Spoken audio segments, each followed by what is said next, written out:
Hey, happy day. I was in Canada recently and I flew back from there to California, where I happen to be right now. And it was kind of an interesting trip. I went up to the counter, it's Alaska Air, and I said, I want a boarding pass. How's chances? Here's all my stuff with regards to the COVID. And all of a sudden I was hit with this new thing. New security questions, the girl said, and I said, wow. She said, please don't get mad at me. Everyone's mad at me today, and please don't. I said, I won't get mad at you. What is it? Here's what she asked me. She says, I have to ask you these questions. I really do. It's in the new policy from Alaska Air and the government of the United States of America. How did you get to the airport? I looked at her and said, I drove. She said, in a car? Yes. What kind of car? What's the make of the car? And I said, you're kidding me, right? I'm not going to tell you the name of my car, the make of it rather. Why would I do that? And she said, well, you have to, or you can't get your boarding pass. Oh, she said, how long did it take you to drive here from home? And what's your home address? I said, you're kidding me again. This can't be real. And she said, hey, in addition to the proof of vaccination, proof of negative test, and your passport and all those fun things, we need to ask these questions now. How far did it, how long rather did it take you to drive here, and how far away do you live? I said, well, what if I didn't live here? What if I walked? And she said, well, just say that. And if we have reason to disbelieve you, then we, of course, again, will not issue the boarding pass. They wanted this form filled out.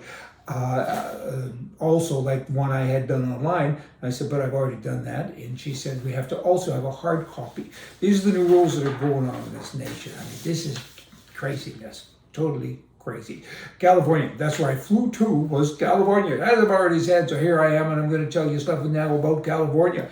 I'm kind of over the craziness in Canada because I left there a few days ago, but I'm going back. So it's all going to come back to me, I guess. But California drivers on average fill up their gas tanks 52 times a year. Wow. California is the highest in the nation gas tax per gallon. Gas is about $3 a gallon higher in places now than it was 1 year ago.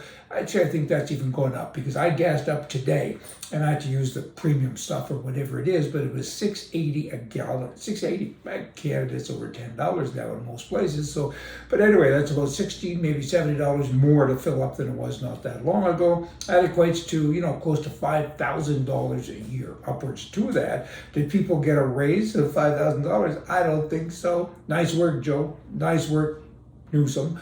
Good grief. California Democrats now are working on a scheme to offer gasoline rebates to all taxpayers. Everyone, even those who don't drive cars. In California, Republicans hold just 7 seats. 7 out of 53 congressional seats. How's that even possible? I don't think it's who votes that counts. I think it's who counts that votes. California teachers, they're all a little bit wonky. Not really. Some of them I met and they introduce themselves as, when I ask what they do, they say, hey, I'm so-and-so and I'm an educator. I kind of like that. But most of them are just dumb old teachers, don't you know? And here's one. She says that it's good to be gay. And she has a gay pride flag in the classroom.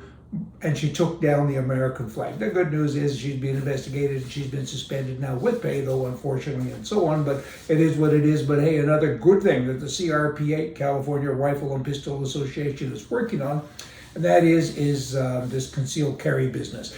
It's in front of the Supreme Court now. And California, they're tough. They're tough on legal gun owners, right? Kind of like Canada.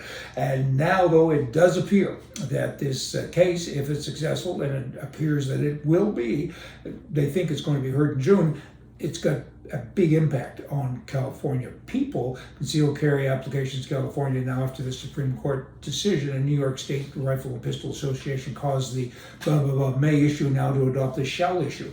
And that's big in terms of protecting yourself where you go, right?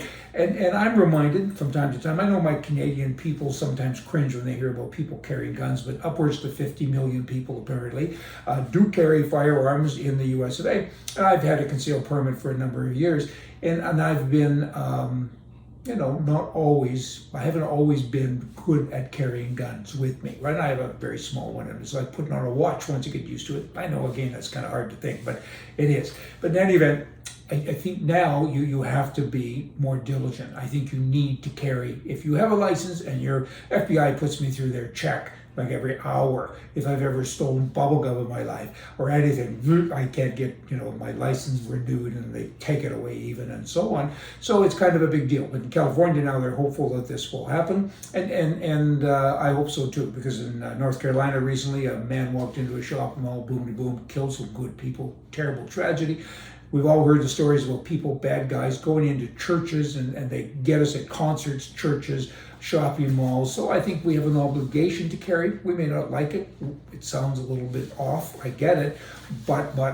Hey, a Democrat in California, he moves to Nevada because taxes are too high in California and so many rights have been taken away from him or her in California. But in Nevada, the very same person still votes Democrat for the most part. When you change where you live, you need to also change the way you think. Ha! Democrats, I'm sorry, I lost my head there because they don't think anyway. Heaven, it's complicated. It's a complicated, multi-dimensional place beyond our comprehension. It truly is. Nonetheless, Americans' views of heaven are remarkably similar. For example, there's been a study here done recently that 73% of all American adults believe in heaven.